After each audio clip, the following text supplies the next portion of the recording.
Hello everybody, my name is Saint Polaris, first name Saint, last name Polaris, and today there's finally a new Internet Historian main channel video. You might be noticing something different about me. I got a haircut. And also I'm fully articulate now, look. Isn't that fucking wild? This was expensive. Okay. I'm very excited to get into this. This is going to be my first recording in a long time. I figured I might as well show my YouTube audience, you know, the upgrades. Look at the bar. Look at this place. It's nice. It's spoofed up. Look at me.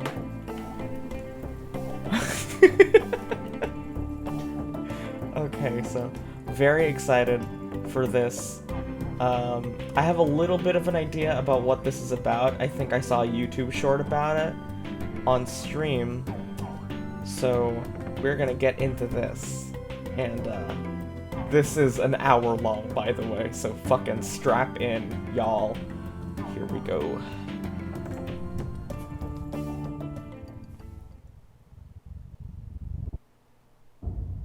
In the state of Kentucky, there is a cave that every now and then demands a sacrifice. Okay. January 30th, 1925. A man walks towards the cave with a kerosene lamp in his hand. He hangs up his jacket and ducks into a 5-foot opening. It's so serious. The inside of the cave is narrow. He has to drop down on his hands and knees, crawling through a passageway filled with jagged rocks and choking dust. Then down a chute he had cleared out months earlier. All of the daylight is gone from here, and this lantern is his only source of light. Ignoring the loose limestone rocks perched directly above him, he is now 100 feet in, and here he reaches the turnaround room. Okay. Now they call this the turnaround room because this is the juncture where even experienced cavers say, no thanks, and turn around. Because to continue on means going through this, the squeeze. A gap in the stone of only I don't understand how 9 people do this inches. shit. Fuck that. Oh my For reference, god. here's a subway sub. Oh my lord. Going through, he would look exactly like this. His arms will need to be completely at their side, and he will need to exhale so that he can reduce the size of his torso. What? Gradually, bit by bit, he disappears. Why? into the Why hole. would you do that? His clothes are caught on sharp gypsum crystals, Wow, look hooking at into those. and threatening to hold him in place. But using his feet like paddles, he pushes through. Where'd it go? He reaches a wider opening at the other side. None. Then Why crawls Wendigoon? forward towards a ledge. Illuminated here is a 10-foot drop. A rope is already secured around a boulder, which allows him to rappel down. His worn-out leather shoes touch the ground. This is as far as he can go, and it is time for work to begin. What work? What he is working on is another opening.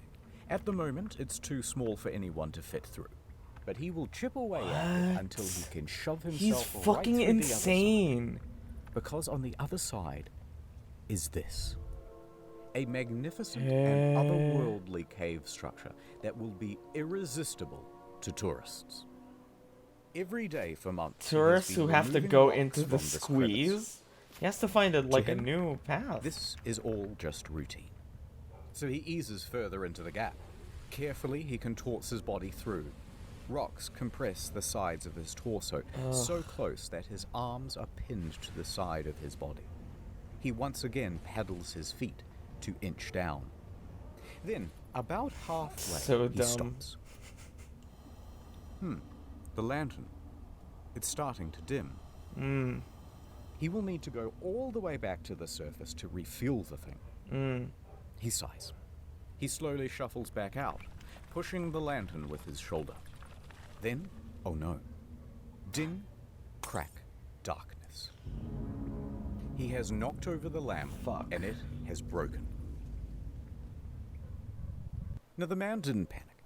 He had been caught in the dark before, and he could make his way back by feel alone. Yeah, I'm sure. If it's So he routine continues for him. worming out, leveraging his foot against what he thinks is the cave wall. But That is not the cave wall. That is in fact a rock protruding from the ceiling. As soon as he puts his weight against the rock, it breaks loose. oh no. A solid piece weighing 15 kilograms lands directly on his ankle. It aches. But he's okay. It doesn't feel as though his ankle is broken, just badly bruised and caught underneath the rock. So he shuffles to move the rock away. Suddenly, gravel. A lot of gravel. It falls onto his feet, his legs, his torso, and the weight of it all forces the wedged rock deeper into the God gap. damn, underneath what a his foot. nightmare. Pinned. He tries to push forward. He cannot. He tries to inch backwards. He cannot. He is stuck. This is Sand Cave. This man is Floyd Collins. He is trapped in absolute darkness, 60 feet deep below the earth, all of his limbs held in place at the very bottom of this. Christ almighty. Oh, fuck that.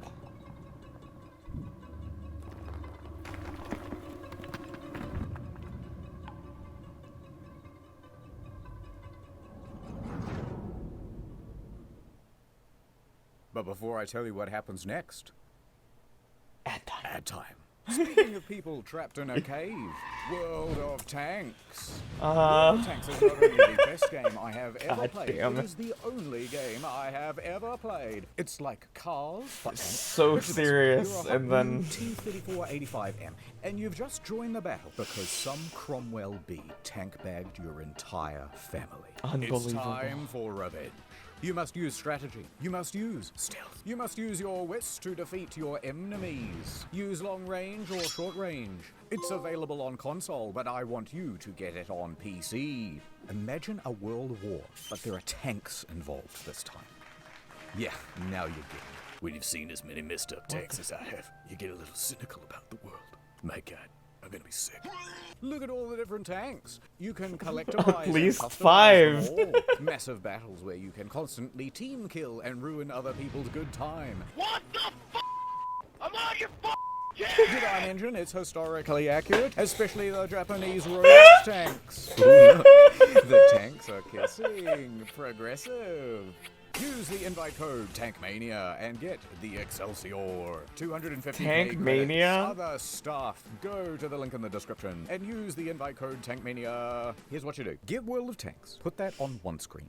Then, on a second monitor, you'll watch the next hour of this video while you play the game. Perfection. I'm contractually obliged to say thank you for being a friend. Sarge, no! Tank's empty, kid.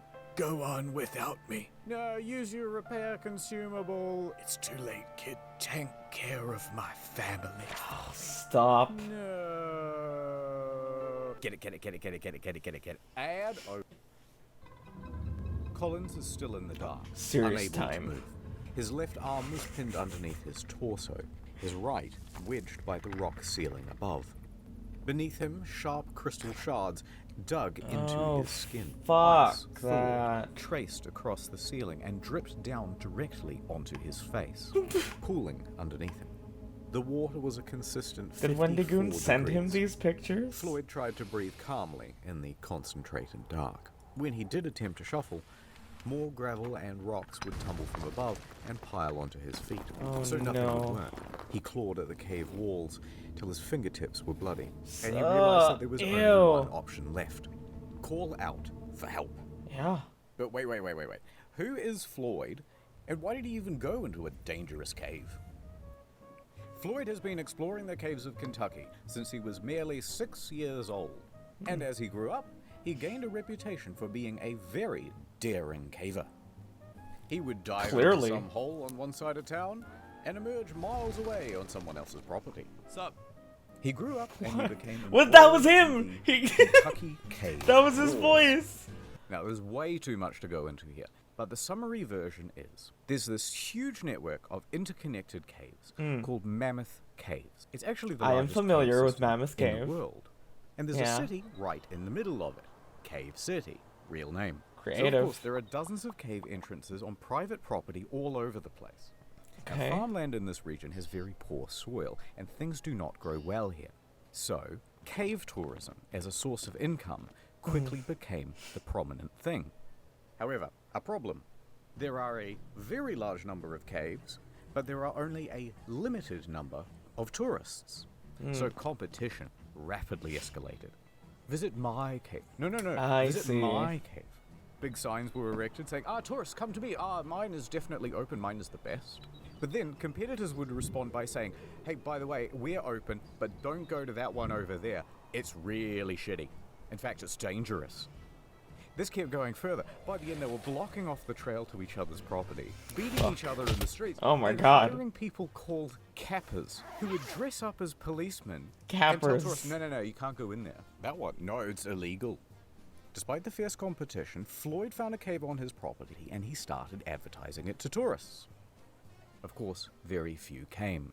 All right, he thought, what if I found something really special and unique? Then and surely that's people would when- have to come to my okay. cave to see it. So he kept exploring and exploring until he found this hollow. It was filled with big gypsum crystals, and when you were in there, it felt like a completely alien world.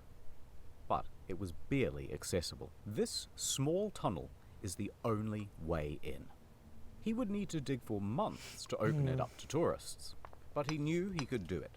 Back to the competition. They knew the value of this cave. They knew the potential, they wanted it for themselves, and they wanted Collins gone. One time, 5 of them just wandered onto Floyd's property and demanded he hand over the lease. When he refused, they just started beating the shit out of him. Fuck. This only stopped when Floyd's brother, Homer, marched out with a shotgun and chased them all off. But Floyd was not deterred. Wild times. He spent 12 hours a day, every day, for months, clearing gravel and stone, chipping away at that passage. He would open it up to tourists, make his cave an incredible attraction, and make his dreams come true. Hey! Is anyone there? So there's Floyd in the dark. Oh yelling out my for help. God, he got He's at the start Wendigoon. of a very tiring life. Sleep, wake, To voice act. yell. Sleep, I mean, wake, yell. who would Hours say passed. no to His this voice gig, right? gave in. Arms tingled numb. Pain radiating up his ankle. I love Here Wendigoon, he man. remained in the dark for the next 23 hours. Jesus Christ. But then, only 23, but then what happened? Quickly you might wonder, how come no one's come for him after 23 hours? Well, Sand Cave resides on a 200-acre farm. There are several homes on this property with other families.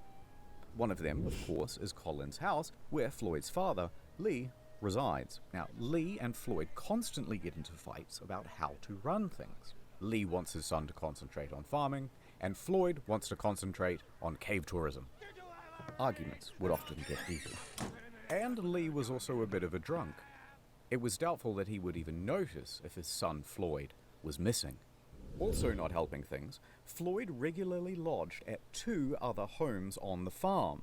So when he didn't return to one host, they would presume that he was staying with the Oh other. no, it's the perfect And storm. even worse than that, he had recently spent 30 hours in a cave. So Shit. disappearing for this length of time wasn't seen as abnormal.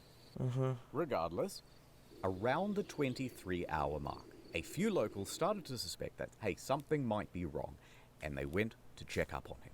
And here, they spotted his jacket, still hung up. Unusual. They went deeper. However, there was only one person small enough to make it as far as the turnaround room. This was a 17-year-old Jewel Estes. He refused to go into the squeeze, but it was close enough to call Collins' name. Floyd! And Collins yelled back. Estes Wendigoon. emerges from the cave. Okay, We know he's trapped, and we know where he is. So, locals started to gather outside. Out of my way, say a bunch of men who would each show up and take turns heading into the cave in an attempt to reach Collins. But once they reached the turnaround room, Nope. Nope. I don't blame them. I would do would fail the same fucking thing. emerging from the cave, soaked in mud and cursing. Out of my way, they would say as they were heading in the reverse direction. So a few more hours passed.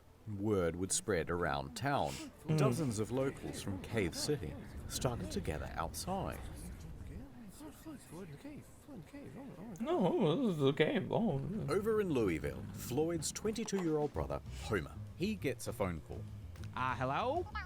I see. My brother. He's trapped in a Mosquitoes. cave? I'm on my way. Dumbass Homer jumps on a mid-Atlantic coach and accent. makes his way to Floyd's cave. Homer struts up to the scene. Dozens of men are standing around outside. He ignores them all and marches right into the cavern, still wearing his city clothes. He makes his way in, down the chute, through the narrowing passages, down on his hands and knees towards the turnaround room. And when he arrives, he does not hesitate.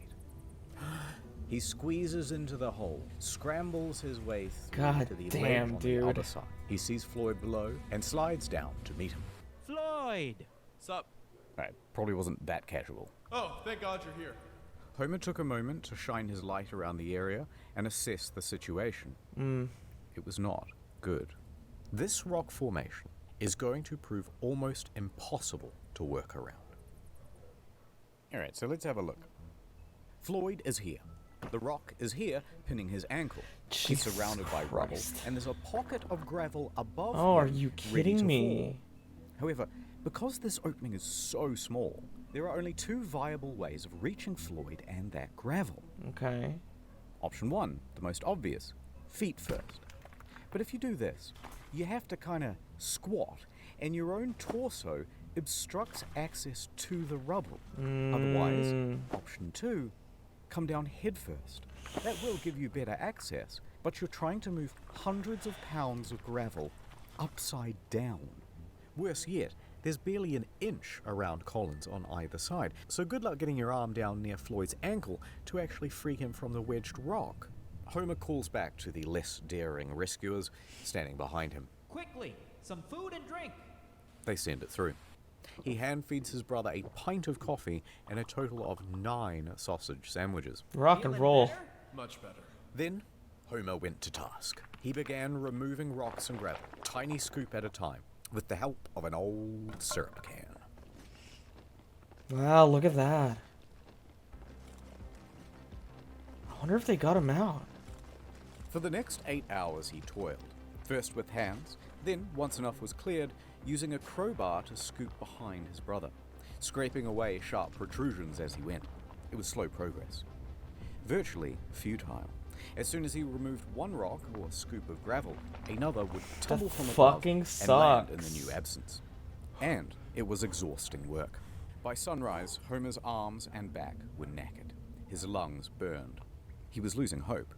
Homer emerged hours later, shivering violently, skin bruised from his fingertips, but the cave barely yielded at all. However, something new.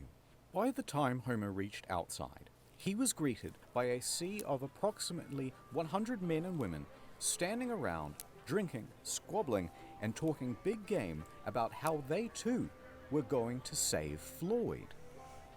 The press was also present to help people gawk from afar. Now, Homer recuperated at a small tent near the cave's mouth. Strangers immediately crowded around him to ask innocent but, frankly, frustrating questions, and offer unsolicited, obvious advice, as well as wildly impractical solutions. He should try untying his shoes, said one. No, we should send him down with a contortionist who's got a mallet and a Of course, a We contortionist. should jerk him off, right, guys? Alright, I made that third guy up. But you get the idea. And they started to argue with each other about their plans. Oh my god. Hey, how about using dynamite? One clique formed, insisting that it was a great idea.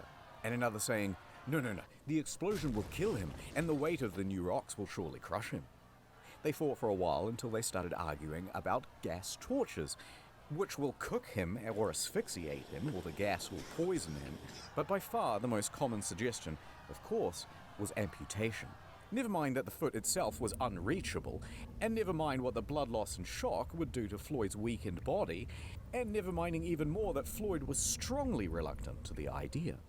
Whatever you do, don't cut my foot off. All of the squabble would not have gotten on Homer's nerves, except that not one of them would just brave the damn cave and continue shoveling away the gravel. The formula was always the same. Brave heroes go in with food and supplies, then reach the turnaround room and immediately lose their nerve, then dump the food just outside the hole, and then return back outside and go, oh, absolutely. No, he says, thanks for the food. Thank you so much.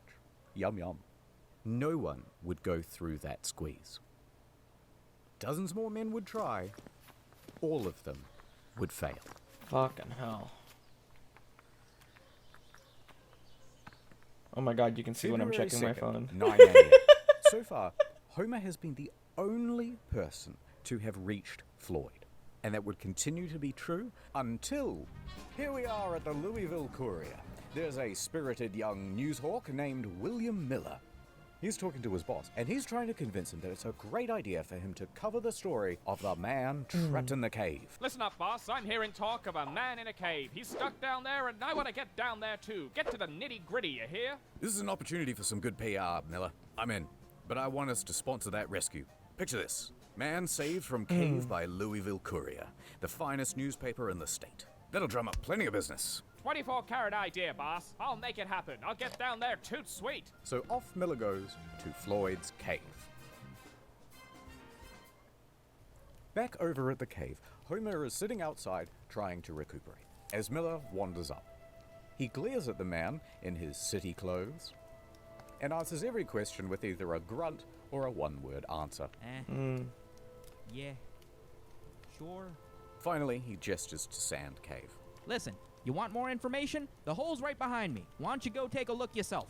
Now, Miller is only 21, but he is a slender and determined man. He takes on the challenge. So he removes his suit, drapes himself in coveralls, and grabs a lamp. Miller slowly enters the cave. He finds himself stepping in puddles and having to correct his balance against the ever-softening walls. Oh my These were god. accumulating problems thanks to the gawkers outside who had lit campfires all around the entrance.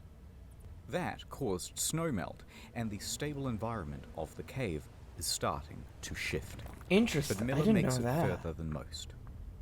And all I didn't know that's that could left happen. is that final squeeze, and he's there. He stops. He takes a moment and decides to call out to Floyd. Floyd! Hearing there is someone on the other side, he feels ashamed not to try. So he closes his eyes That's good. and moves forward. His slender figure begins inching through. The crystal gypsum cuts into his elbows and tugs at his clothes. Oh, fuck that. He gets snagged. Oh, He's no. fluttering through the pools of muddy water. He stops, collects himself, and pushes on. He can barely inhale. If he gets stuck in here, he can only hope that someone else can come in from behind and pull him out by the legs. But eventually, he makes it through. Fantastic. He's now standing on the edge of a 10-foot pit, and he clumsily bumbles his way down.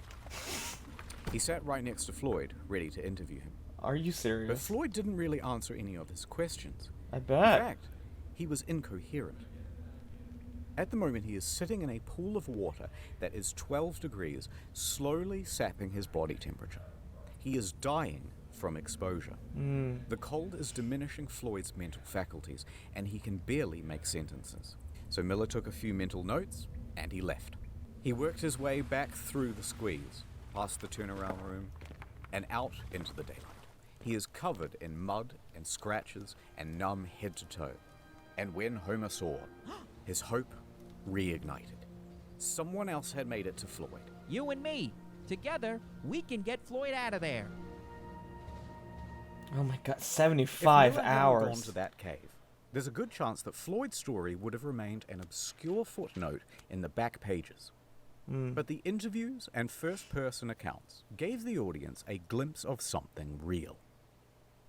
Fear, hope, desperation, the full range. And so from Los Angeles to New York, Floyd's story was picked up everywhere and described the Kentucky man's plight in sensational detail. It was also the era when radio became a regular feature for regular Americans. Radio allowed something new, hourly updates, letting people get engrossed into the story. That's true. So, mostly thanks to Miller, the story of Floyd over the next He's week just doing would regular grow history now. and Oh my grow, god. I just seemingly realized. crossing over into every aspect of American life. The press at large would be clamoring over each other for every little extra scrap of detail they could get about Floyd. And everybody wanted to know, will this man make it? Back outside the cave, someone new enters the scene. Lieutenant Robert Burden. Ooh, a thin but a strong firefighter. 33-year-old Louisville firefighter. Like Miller, he was able to navigate the passages of the cave and brave the squeeze. Okay. Scratched up pretty good and drenched in cold, muddy water, he managed to get through. He grabbed the rope and confidently lowered himself to Floyd's position. It was not an optimistic sight. Floyd's condition was deteriorating. Well, we've got a heck of a problem here, but I think I can get you out with a rope. Floyd nods in approval. Go on. We might just pull your bloody leg off. Just pull my leg off then. Get me out of here. Burden returned to the surface and faced the crowd. He announced. We will attempt a rope pull. The crowd murmured. It was dangerous. It would certainly break his foot and could altogether pull it off. If there are jagged rocks, you'll fillet the poor man. Amongst the crowd, a doctor stepped forward. A rope pull could stretch his internal organs and cause them to rupture. You'll kill him. But Floyd is dying of exposure down there. The situation is becoming desperate. Burden put caution to the side. The time for strategy is over. Now we try brute force.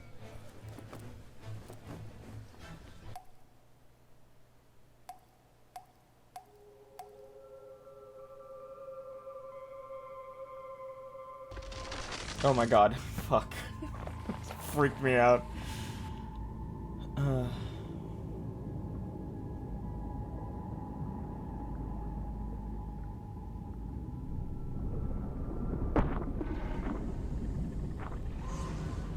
What the fuck?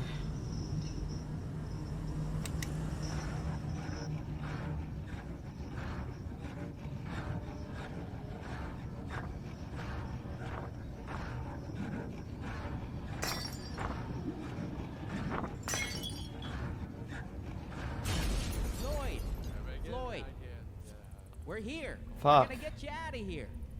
After 79 hours in the cold water, he is delirious, fading in and out of consciousness. Homer gave his brother some coffee and fed him a couple of ham sandwiches. What's with That the warms him coffee? up and gives him a bit more energy, and he comes back to lucidity. Oh, much better. I'm gonna put the special harness around you. Burden and Miller, they're here too. We got 3 more boys right up the cave, and they're all ready to pull as hard as they can to get you out Jesus of here. fucking Floyd was Christ. frightened. What a nightmare. Not gonna lie, it's gonna hurt. He gave his brother some whiskey and a strong sedative to calm his nerves, and no. also to help him withstand the shock in case his foot is destroyed. Floyd took the opportunity to appreciate being surrounded by friends and family. Go on. Do it. All right, strap him up. Homer tied the harness around Colin's chest and knotted the rope. Ready? Above, Miller is crouched at the top of the pit. Ready? Burden Boy. clenches the cord from further up the cave. 3, The rope goes taut. 2, Do it. 1. Oh! Instinctively, Floyd gasps. The force of 6 men pulled against the clutches of the cave. Floyd began to scream. Oh my god, oh His my body god, oh was my being god. pulled up from the rubble. The gravel was beginning to shift. Burden clenched his teeth. Oh, harder! Floyd screamed harder as well. Now, Floyd was trapped in a supine position, but the direction of the rope caused an upwards force that wrenched him vertically. His torso was being compressed and bent against the ceiling of the trap. It would kill him. Floyd's screaming intensified, and through gasps was begging them to stop. The screams filled the echoing cave, but it did not stop. The agony continued. Oh my god. On and on. with no progress. Enough! Enough! You guys are killing him! Homer pulled in the said opposite stop. direction to give his brother some reprieve. Somehow, Homer mustered the strength to altogether wrench the cord from the other men's hands. The rope Wow. went slack. Homer, Floyd, and the rope lay limp on the cave floor, panting and exhausted. No progress had been Jesus made. Christ. The cave would not let this man go. The futility of the situation sank in, and all they could do was leave for now. Would it and not be better reassess. to tie the rope Everybody was shaken by the experience. on his back? Burden I guess fainted he's as he stuck. crawled towards He the can't, exit. like, Most of the other men move had to be upward. carried away. Outside, the crowd had grown to 200. They buzzed and asked useless questions, and Homer walked dejectedly past them. He sat by thinking what he could do. The cause seemed hopeless. Homer? Then, someone showed up who could turn things around. He looked up to see a childhood Who's this friend of both nerd? his and Floyd's, Johnny Gerald. Gerald knew more about cave rescues than most. In fact, just that summer prior, he had helped untangle Floyd from a different snag. He was just the man for the job. Where's he been this whole time? Let me go see him. Well, look who it is. Floyd perked up immediately, Yay. thrilled to see Gerald. All right, let's see what we can do. Yay. For the next 3 hours, Gerald went back to the original plan of prying away rocks. His stamina was good, and progress was surprisingly good Why as well. didn't they continue For that? several more hours, he continued, just moving stone There's- after stone. Surely New there's one not would an fall in his unlimited place, amount and of he'd move rocks. that one too.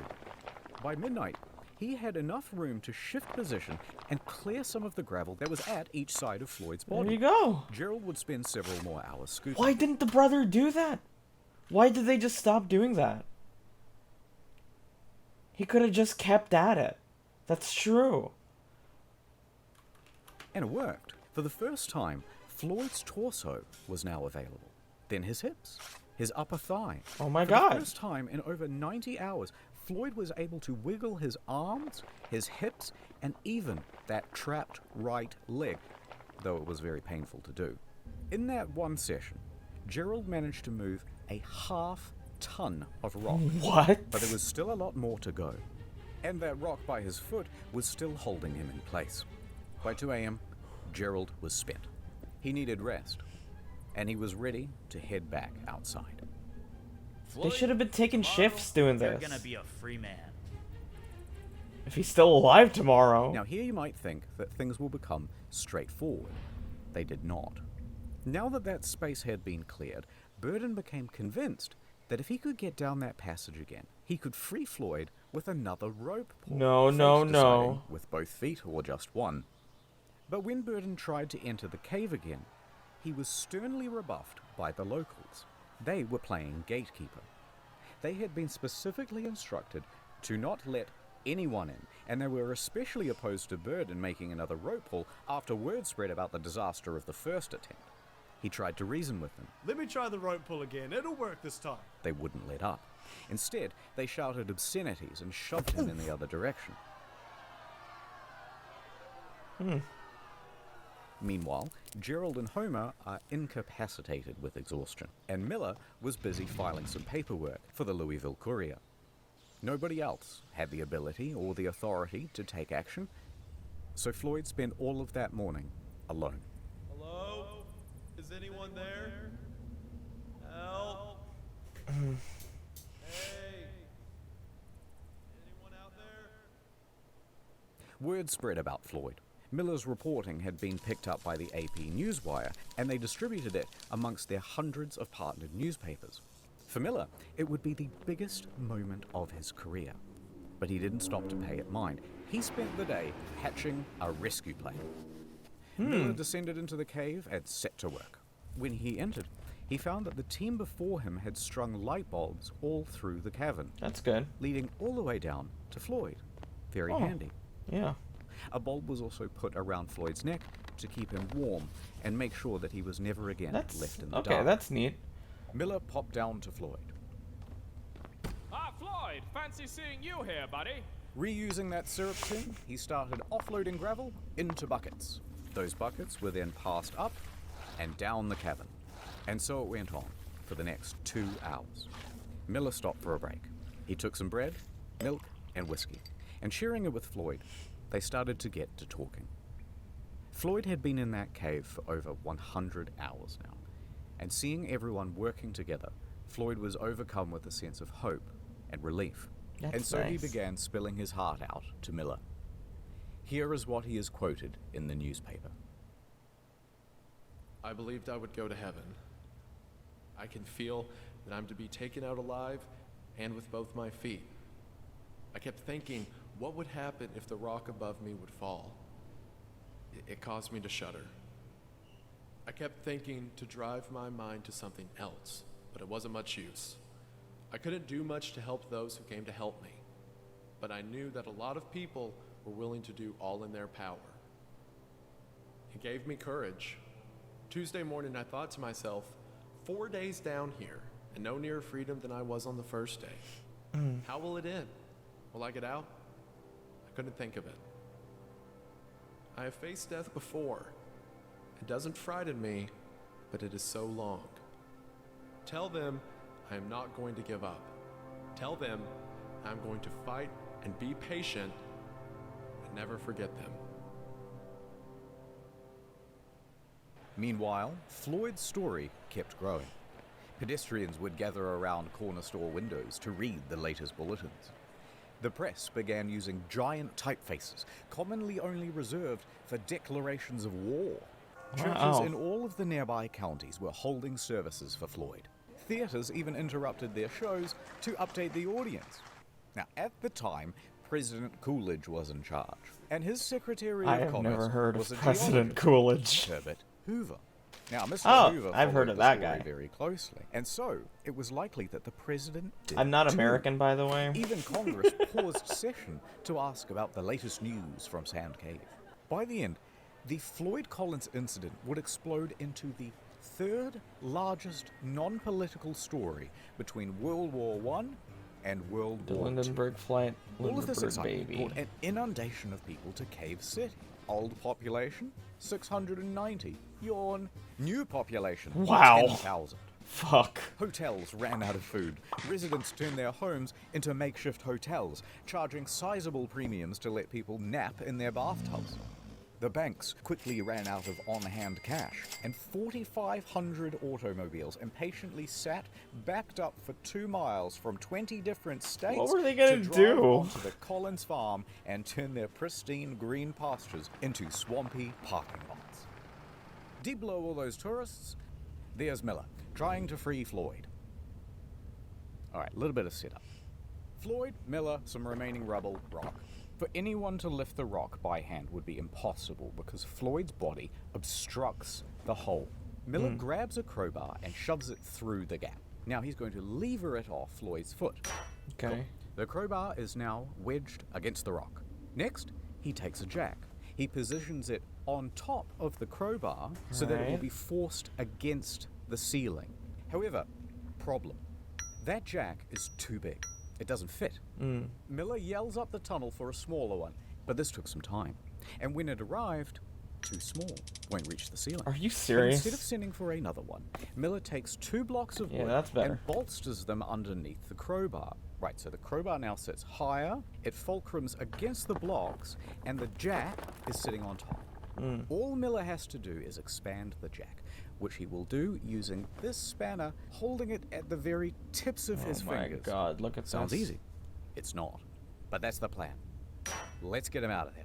He turned the wrench, the jack expanded, and the crowbar took strain. The whole thing slid apart with a pang. Floyd wasn't hurt, but Miller was contorting and exerting his whole body Oh, from God. back to fingertip. They tried again. Same result. Miller tried a new angle. Maybe this time.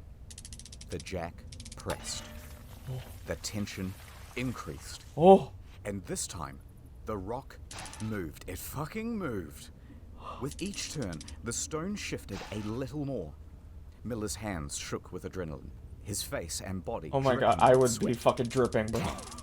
One of the blocks slipped, No! and the wooden tower went sideways. The rock painfully slammed back down on Colin's foot. You'll get it next time, Miller. Try again. Miller did. Again and again. Adding blocks, taking them away, new crowbar position, changed the jack position, every angle, all while Floyd was there, cheering him on.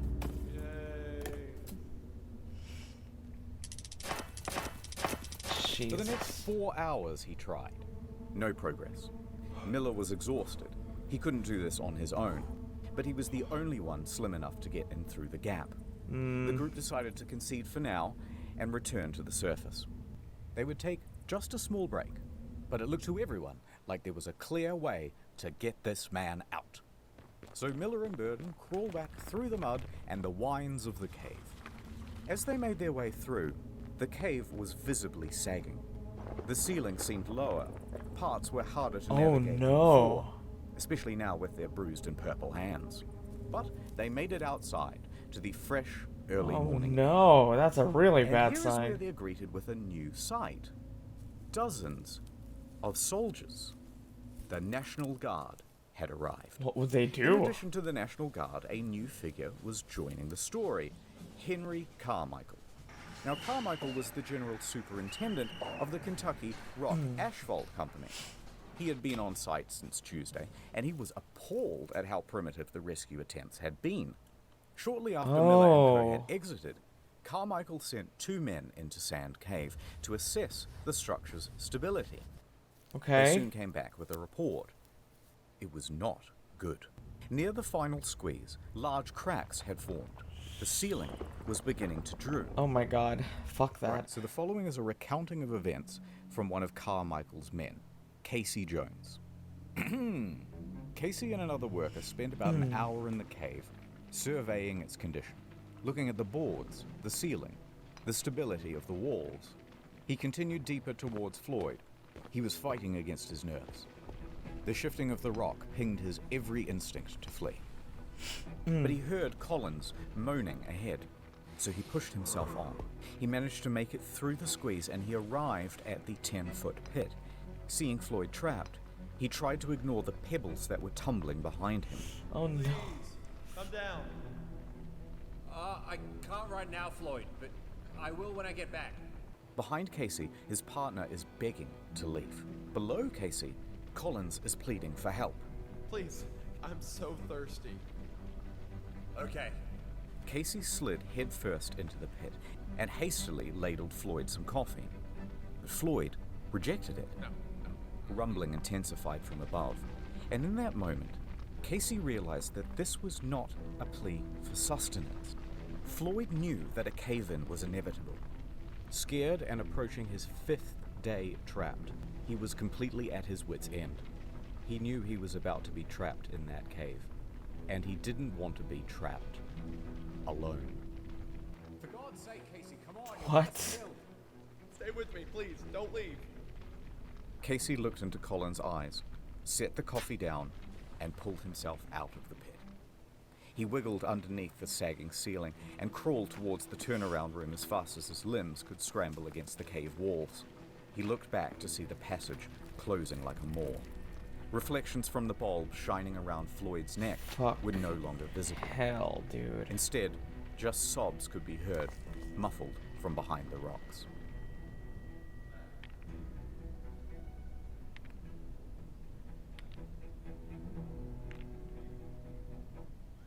Miller and Burden awoke in the late morning, confident that today would be the day that they saved Floyd.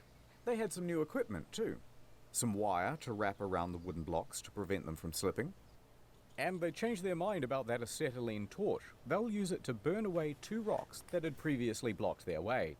But when Miller got to the turnaround room, all of that optimism left him.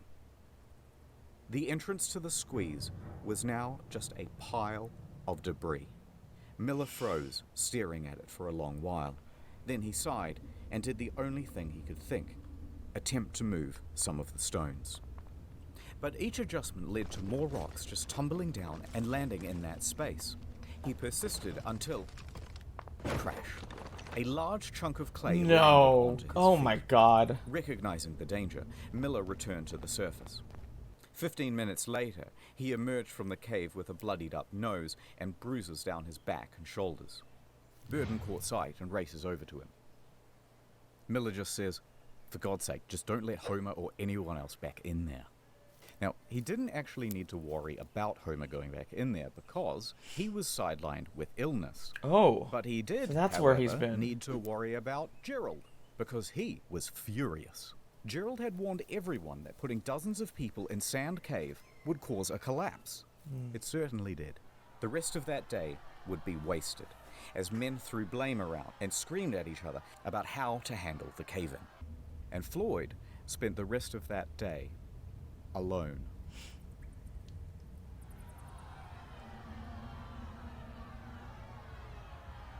The surveyors continued checking the cave throughout the day. By the evening, Carmichael had ordered everyone to an assembly. Gerald took the floor. He was going to try one last daring rescue. He boldly announced his plan and an ultimatum. Listen up. Okay. There's death down there. The walls and ceilings are crumbling. Unless you're determined to take the biggest chance you ever took in your life, tell me now and stay outside. Next, they told all the Gawkers to get the fuck out of the cave, clear off. And over the next 8 hours, Gerald would enter and leave Sand Cave at least 5 times, chipping away at that pile of debris. In the woods, men sawed trees and chopped logs to shore up the cave walls. Underground, the crew reinforced cracks and wobbling boulders with fresh strips of wood. Gerald assessed that about 4 barrels of rocks would need to be moved, and piece by piece, they made that happen. Oh my Steadily, lord. they managed to move enough rock to allow Gerald to get within earshot of Floyd. Hello? I need food. Bad news. We can't reach you. But hold on. We're coming. Stone by stone, they continued. After a few hours, the light of the bulb around Floyd's neck was peeking through. A couple more hours, enough room for Gerald to squeeze through. Okay. That's enough. Floyd, I'm going for now. But when I get back, I'm gonna get you out of there. Exhausted but still determined, Gerald crawled back All up right, the cave and last marched leg. to the men huddling outside. Gather the equipment, and in an hour's time, it's gonna be me and Floyd coming out of that cave. Gerald entered Sand Cave for his final time. What happened to an hour's The time? walls had been reinforced, but mud and water was accumulating everywhere. He waded through it and pressed on past the dangerous this is sagging Livgrave. ceiling. I can hear With it. determination on his face and a grease gun clutched in his right hand, he scrambled towards Floyd. But before the final squeeze, he stopped. Why? It was all gone. What? The cave ceiling had crumbled once Not again. again, Gerald dude. stared motionlessly at the pile. Then he began to yell. Floyd!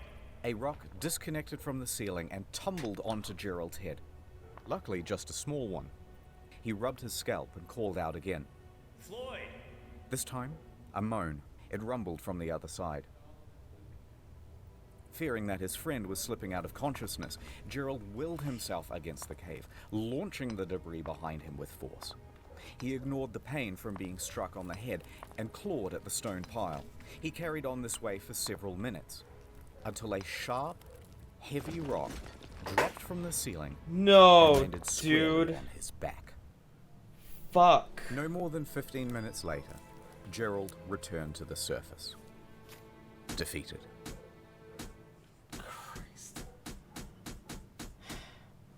Only after the cave-ins did they start to think about all of the things that they could have done. Wait, why didn't we rig a portable telephone line? That would have been incredibly simple here in 1925. Yeah, why have we been running in and out to deliver updates? Why didn't we give him an AM radio? He could have had something to listen to and receive messages of support from the public. Wait, why don't we rig up a tarpaulin so we could lift his torso up so he wouldn't be slowly dying of exposure? Oh god, why didn't we run a feeding tube? That's also a technology we have in 1925. All too late. Now what? The one route to get to Floyd is closed forever. That meant 2 options. Number 1, capitulation. Surrender him to the cave. Or number 2, dig down from directly above Floyd. That's The prospect of fucking digging from above insane. seemed almost fanciful. At least, it did in the beginning. But Oh. luckily, they had some help. Owing to Miller's reporting, Floyd had become practically the most famous person in the country. The rescue had become a high priority for the governor of Kentucky. Lieutenant General Denhart enters the scene. He's been updated on the situation. He'll go on to murder his girlfriend. He's brought on trial, but results in a hung jury. Oh. Okay, before his retrial, Verna's brothers tracked him down and shot him to death. They were all acquitted. Alright. That's neat. And following shortly behind him is a small army of miners and engineers. He declared to the despondent crowd, "Gentlemen, I am here on behalf of the governor. The purse strings of Kentucky are open. Take this blank check and bring that man out alive." Alright.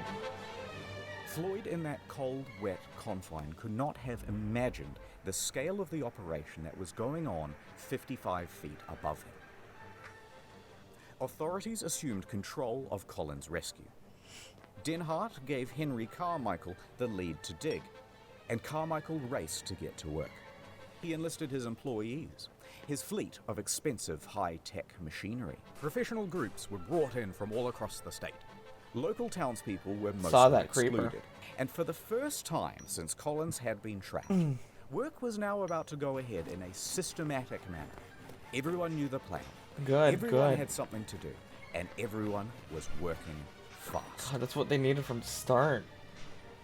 But just as hopes were rising, they were once again dashed against the rocks. What? They had all of this state-of-the-art machinery shipped in and assembled by the engineers and rearing to go, and it was all worthless. See, the problem is, the cave drew air into it. These diesel-powered engines pumped out enormous volumes of choking exhaust. Within a day's operation, the cave would be filled with carbon monoxide, and Floyd would be dead from asphyxiation. Just as quickly as solutions would arise, the cave would parry them away. Fuck. It refused to let this man go. So engineers and miners had wasted hours assembling everything, only to realize that they had to pack it all up and cart it away. Because the digging of a 55-foot shaft would be done with picks and shovels. Bro. Carmichael didn't know much about caves, but he knew a lot about quarrying, and he estimated that his team of 75 volunteers could dig and dredge at a rate of 2 feet per hour. Oh my lord. If they worked around the clock, they would be digging directly into the spot where Floyd lays within 30 hours. Now, is it possible that Floyd could survive for another 30 No hours? way, dude. Absolutely. Let's go. What? The first ton was moved, and at first, it was easy work. Just dirt and clay. Carmichael understood well that this was a race against time, so he watched the men closely, and if they seemed to be slowing down, even a little, they would be yanked out, and immediately a new worker subbed in. Nonetheless, Smart. the pace slowed. By 10 feet, the shaft narrowed greatly, which meant that only 2 men could work at a time. At 15 feet, they hit boulders. Pickaxes went in, and a system of pulleys and buckets had to be used to cart Jesus, the rock out. that must have Tracks taken were even laid to forever. ferry the refuse to a dump site. Time passed. Hours passed. Night went to day. The day was hot. This was yet another problem, because it's early February, there's tons of ice still in the ground, and its exposure to the fresh midday sun meant that the walls of the shaft were softening and the ground becoming sodden. The pace of digging slowed. Bruh. It was now only half a foot per hour. Most What? anyone could do was watch helplessly on the sidelines and pray. Interestingly, though, there were a lot of people on the sidelines. Of Floyd course. wouldn't have believed that the space above him had Are turned you into a serious? literal carnival in his honor. Vendors showed up to sell hamburgers, hot dogs, and souvenirs. Families sprawled out over blankets to listen to hymns from local church groups. What? The local mountebanks This sold is moonshine insane. and miracle cures. There was even a bloody juggler. And Old Man Lee was there, walking around, shaking his jar, and soliciting donations. This piece of shit. But where were Homer and Burden and Miller during all of this? Okay, let's back up a bit. People did not properly understand exactly how Floyd was trapped. Okay. News didn't help much either. So the obvious question started to arise. Why hasn't he been rescued yet? Just clear some gravel or pull a rope. How is this so hard?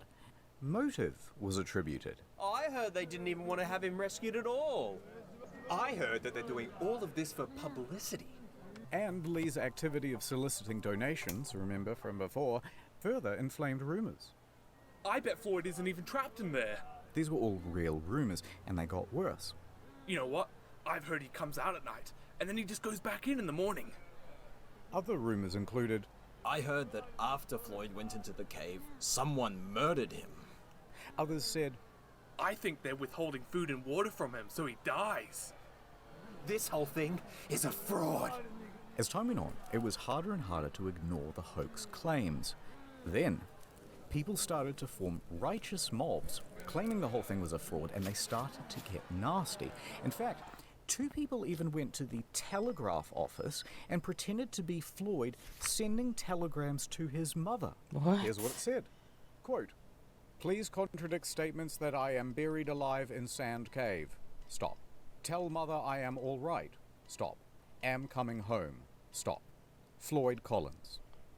Naturally, the AP published these telegrams unquestioningly, and now word is out to the press that he isn't actually in the cave after all. Oh my That made the lord. authorities look foolish, and it could not go on. So, a hasty court-martial was arranged, and Homer, Miller, and Gerald were summoned. They hold one session on Monday and another on Tuesday.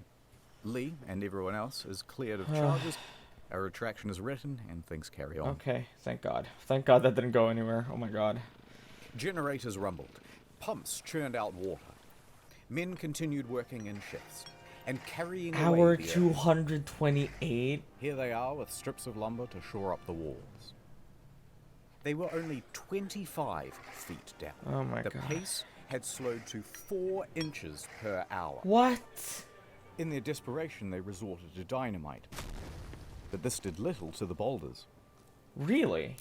Despite all these bleak circumstances, people's spirits were high, because everyone was keen for their turn to dig. And because they had one more thing to latch onto. He is probably still alive. Now, how do they know that? Okay, so remember that light bulb around Floyd's neck? Well, it's powered by a simple copper wire. Bare copper wire is subject to very minute fluctuations in resistance. So, an engineer rigs up a radio amplifier to this wire to read the current and see those small fluctuations. There they were. About 20 per minute. The rate of steady breathing. Oh. As his chest expands and contracts, they can read it from this device. Okay. And so, they kept going. That's smart. Oh my fucking And God. And going. Almost 30 hours 300. was the original estimate. Now 144 hours had come and gone, and they were only at 44 feet. Oh my God. Then, rain fell. Oh my God. Rain that mixed with dirt to make mud, much of which then froze to make ice. Ice which expanded and damaged the integrity of the shaft walls. Slowing down with every hour, they continued. What? Many more hours passed, and they were getting close. But it was now 15 days since Floyd was first stuck in that cave, and people had mostly lost hope. That excitement in the newspapers was tempering down. Visitors began clearing out from Cave City. Many still held on to hope, but their final lifeline, that light bulb, had burnt out. And it wasn't possible to do any more readings on the radio amplifier without it. No one knew if Floyd was still They're alive. so close, though. Oh my god, it took Another so long. 51 hours would pass before, finally, they reached the 60-foot depth. I'm in. Chisel. A chisel is handed down. At 1:30 p.m. on Monday, February 16th, Sand Cave would open once again. For 17 days, Floyd had been trapped underground, stuck in the same position. 4 days without heat or light. 12 without food or water. But maybe the dripping of the cave water There's had no way provided he's him still with alive. some sustenance. There are stories of people surviving harsher extremes. Rescuers frantically tugged at rocks to widen the hole. Everybody stood by, absolutely silent, peering into that hole.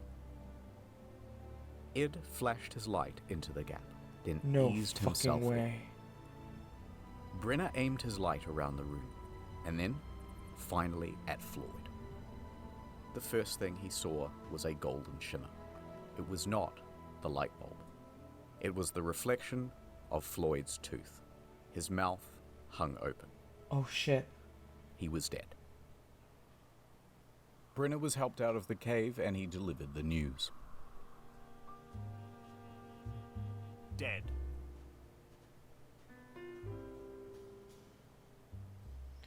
A coroner would later state that Floyd succumbed to exposure, and that they had missed him by just 3 days. God damn. About the same time that the light bulb had gone out.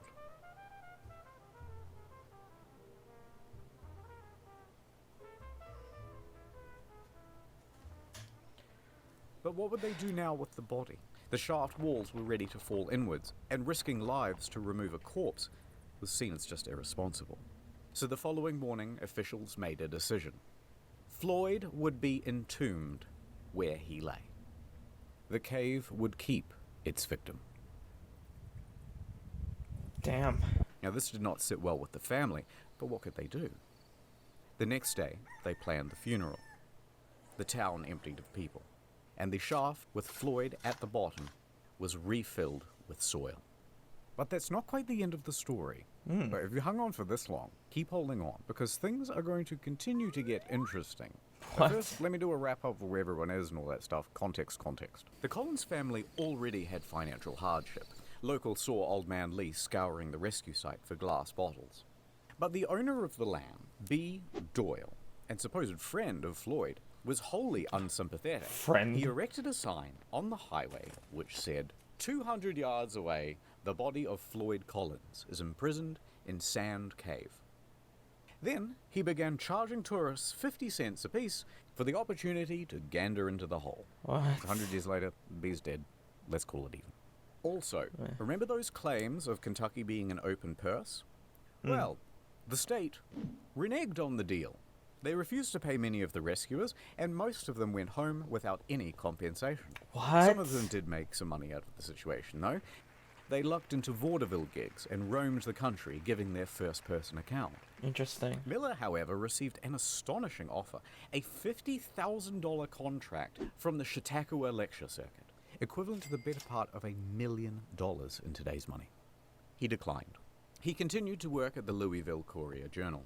The following year, his coverage of Floyd's story earned him the Pulitzer Prize.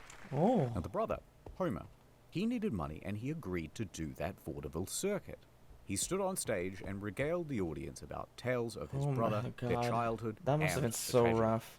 But Homer made it known why he was up here on stage trying to get money. He had a mission. I kept thinking of Floyd lying in the muck, where he had suffered beyond our power to imagine. I would never have peace of mind if he remained there. He wanted the money to dig Floyd up and get him out of that cave. A couple of months later, he had it. Alright, so back to Floyd. April 17th, 1925. 7 miners showed up to the scene. They began to dig. Within a week, they had arrived at Floyd. And this time, they approached from the other side of the rock formation. Oh. That way, they could remove the rock pinning Floyd's leg. They lifted him up from his tomb and laid him down on the fresh air above. Oh man. April 26th, 1925. Floyd was set to rest in the family cemetery. A stalagmite had been set as a headstone to mark out his plot. And there he lay. No, that's not actually where it ends. Okay, this is where it gets weird. 2 years later, 1927. Times have been tough for the Collins. So Floyd's dad sold Sand Cave to a dentist named Dr. Harry B. Thomas for $10,000. Now, Homer begged him not to, because at the time, the government was starting to buy up tons of land in the area and turn it into national parks. They had to pay at a very competitive rate. But Lee was becoming a bit old and senile by this point, and frankly, it's doubtful that he cared about Homer or Floyd or anyone else for that matter. It's 100 years later, he's dead now, let's call it even. So, the point is, in this land sale with Thomas, Lee agreed to a very odd clause. And that clause said, everything on that property belongs to Thomas. Including and should he the wish, body. for example, to exhume a dead body and re-embalm it and put it on display in something really tacky like a glass coffin inside a cave, maybe, then that would be his prerogative. Lee signed yes. And Thomas did exactly that. Doyle made Floyd's corpse a tourist attraction. That's right. 2 bits of gander, come and wonder at the incredible dead man who died in a cave. But to add insult to injury, it worked. Of course it returned to fucking Sand Cave did. To gawk morbidly Who wouldn't? at Floyd. In Within a few 1930s months, America. Thomas had turned Lee's failing farm into a successful business. Jesus Christ. Now, the rest of Colin's family is horrified. Yeah. They try a number of times to get Floyd returned to them, including through the legal system. But somehow, incredibly, the judge ruled in Thomas's favor. And so, there he lay for the next 2 years. 2.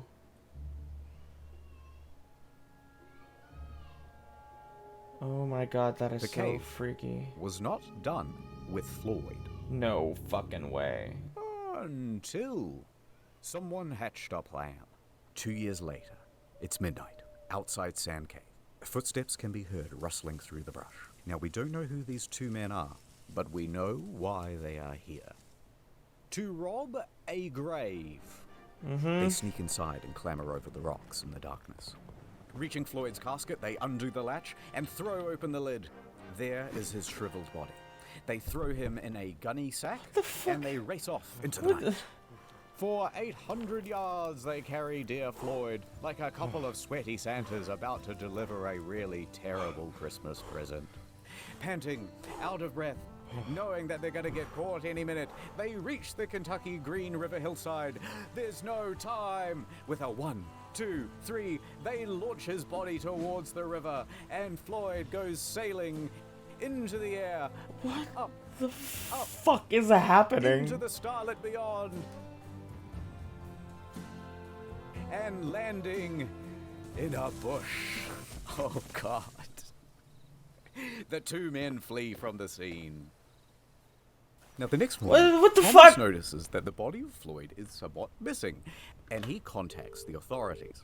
The police come, they dust the casket for fingerprints, and bloodhounds are given Floyd's scent and let loose into the hillside. Okay. A few hours later, they manage to find him, a tangled up mess near the river, but this time with a leg missing, that same one that was trapped under the rock. So, despite his protest, it had been amputated. Neither the leg nor the culprits were ever found.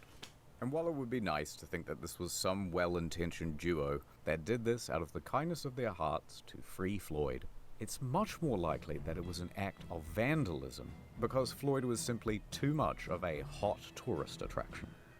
The following day, Floyd was cast back into the cave. What the Back into his box. Okay. And it was covered by a metal lid, surrounded by a metal chain, and locked with a padlock. He was now more trapped than he had ever been. This cave had spun fate once again to make sure that its victim would never leave. And so, time passed. Floyd's body would continue to decay. The rot from his body would eventually rot the casket too, and every decade or so, it would need to be replaced. 4 caskets. Oh my A god. few years later, he was no longer on display. But even then, he remained in that box for many more years. In 1961, Floyd's cave was purchased by Mammoth Cave National Park, and it was closed to the public. There would be no more visitors. The entrance itself to Floyd's cave was closed with a steel gate and bolted, then welded shut. But the Collins family never gave up objecting to Collins' body being left in the cave.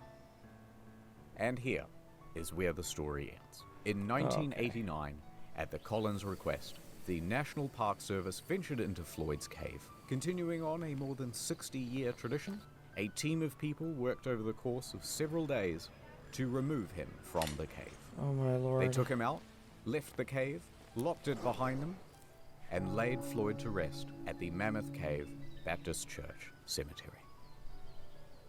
After 64 years in Sand Cave, he is now finally at peace. The end. Thank you to Wendigoon as Floyd. If you don't let me out, I'm going to hire a gang of hitmen to come to your house and kill your family. Samito as Homer. Something he would The say. BTS meal McDonald's bag that has I'm McDonald's and hungry. BTS. Shut the fuck up and eat some BTS, bro. Ordinary Things as Miller. I'm enthusiastic, but would ultimately duck out the back exit. Rusty Cage as Gerald. Oh, well, hello there. Haven't seen y'all in a while. Welcome to my new home. And many kudos as Burden. Hey, buddy. You right down there? I can. You little sleepy? I can, yeah. We get your coffee? Little cup of Joe? I'm not familiar with this guy. Cup of Joseph from a little sleepy guy? Also, by the way, in case you're confused about the channels, this is how it works now. And do not forget, in case you're confused about the channels, this is how it works now. Okay. And do not forget, World of Tanks, World of Tanks. None of this would have happened if Floyd had got World of Tanks. Of course. Wow, what a fucking story. That was fucked. That was so fucked. There were so many moving parts to that story. That was just some real ass history. God. I hope his next video is more ridiculous, you know. Like the serious business one. You know, something happier.